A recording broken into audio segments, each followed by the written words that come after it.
क्योंकि ब्रह्म की प्रतिष्ठा सदा सत्य में होती है। सत्यम प्रतिष्ठितम ब्रह्म।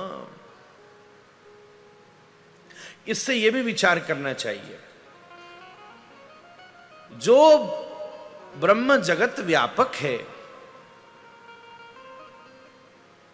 परमानंद स्वामी कहते सो ब्रह्म घट घट वासी,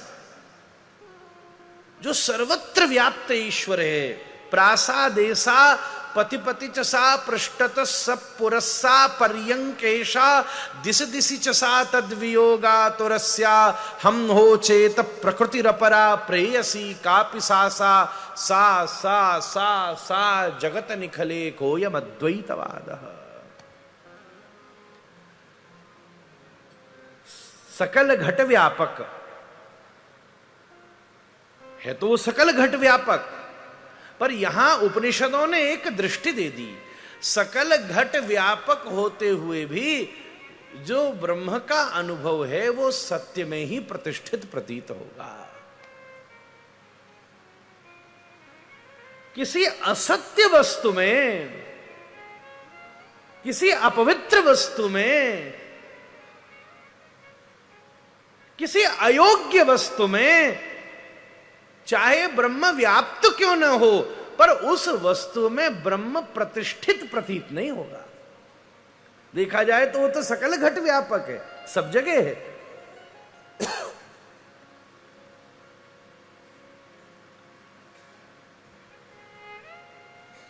एक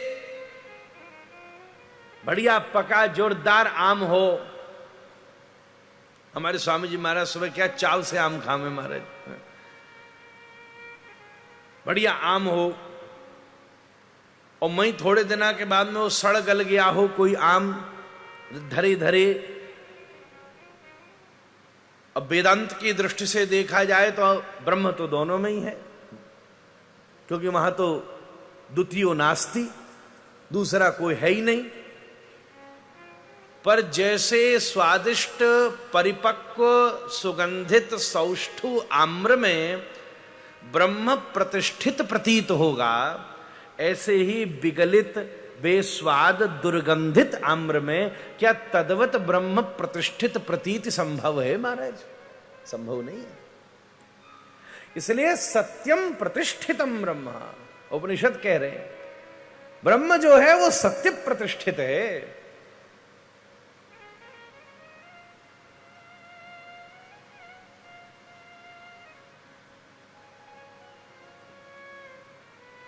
भगवान व्यास उसी सत्य की परमावस्था एब्सोल्यूट, उस सत्य का उत्स जिसके होने से सत्ता सत्य होती है, इसलिए वो परम सत्य है। जो हो जाने से वस्तु सत्य होती है। कोई चीज सत्य है या असत्य है इसका प्रमाण कैसे होगा? जैसे इस समय प्रकाश है कि अंधकार है, आप बोलो प्रकाश है, तो प्रकाश किसके कारण है? बोले क्योंकि सूर्योदय हो गया। सूर्य के उदय से प्रकाश का प्रभाव जगत में प्राप्त होता है। तदनुवत ही जिस परम तत्व के अभिनिवेश के कारण सत्य प्रतिष्ठित होता है, उस पूर्ण परब्रह्म सत्य का मैं ध्यान करता हूं। महाराज ये मणिराम छावनी का मंच है, अब कथा तो ऐसे ही है महाराज। भागवत जी की कथा का स्वरूप तो विशुद्ध पारमहंस्याम संहितायाम, ये परमहंसों की संहिता है महाराज। पहले तो आदमी घबराता था भागवत जी छुए में, हमने तो बचपन में देखे हो महाराज। अब तो जो मर्जी आप कर लियो, बस 2 4 5 थोड़ी देर कछु गागू लियो, कछु कछु इधर उधर बताए बुतू दियो, 2 4 चीजें हम बातें बता दी कि एक तुलसी जी को दल लियो और बाम में लगाओ 100 शहद और ले जा करके टेढ़ा करके शालिग्राम जी पर चिपकायाओ, फिर वह शालिग्राम जी को लेके पेड़ की 6 परकम्मा दियाओ और परकम्मा दिया करके फिर उसकी 3 बार उल्टी आरती करो और आरती करने के बाद और फिर उस पर नीले वाला फूल चढ़ाओ और फूल चढ़ाने के बाद में वो फूल को घर की तिजोरी में रख लो और लक्ष्मी तुम्हारे ऊपर बरसेगी।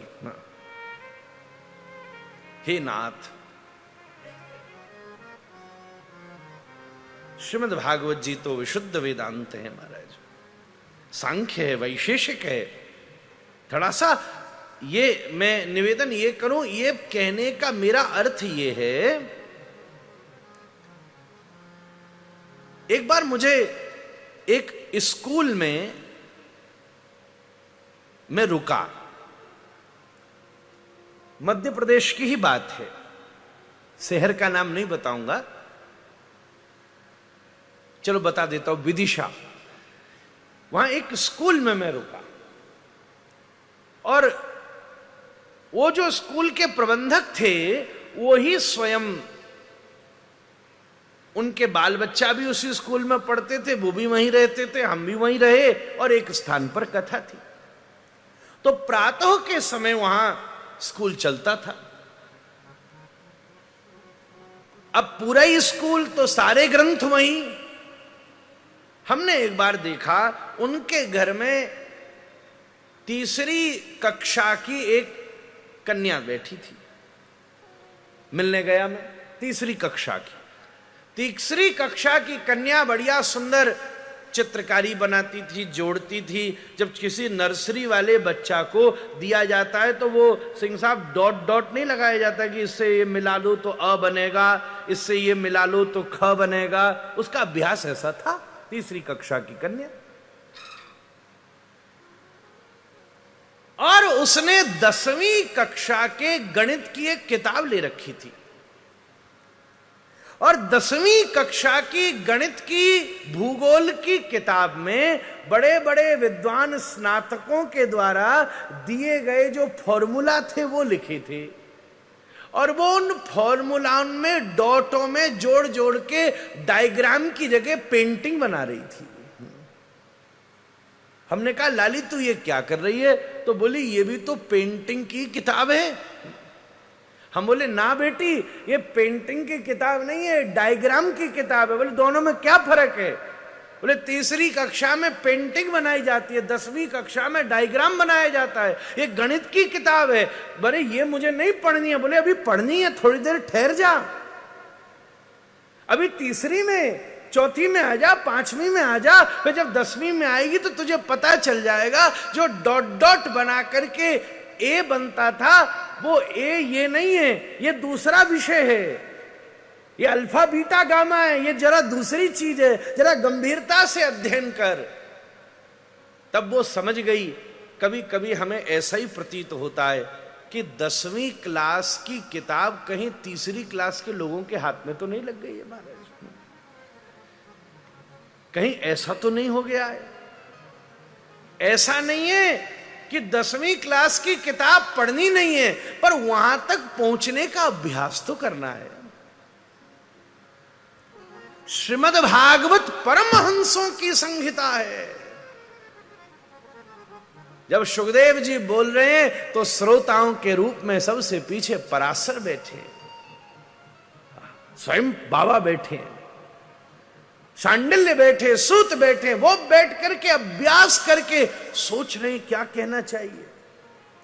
महाराज जी हमारे बाबा, आप कल भी सब महापुरुष उनका स्मरण करते थे। 90 वर्ष की अवस्था में आपका धाम प्रवेश हुआ।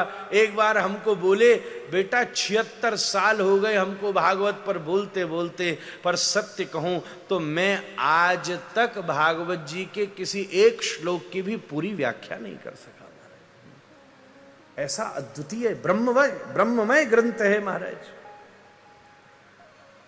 थोड़ा सा ग्रेड बढ़ाना पड़ेगा। सबसे पहले कुछ दिन तक गुरु पदाश्रय रहकर गुरु सेवा सौभाग्य पाना पड़ेगा, भजन करना पड़ेगा, भरना पड़ेगा।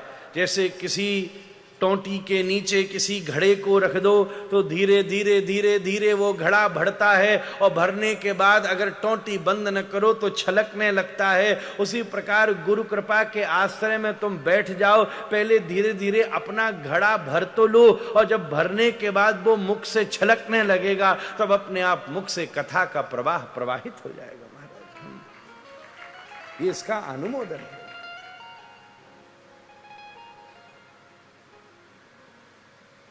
सत्यम परम धीमहि परम सत्यम ध्याये धीमहि।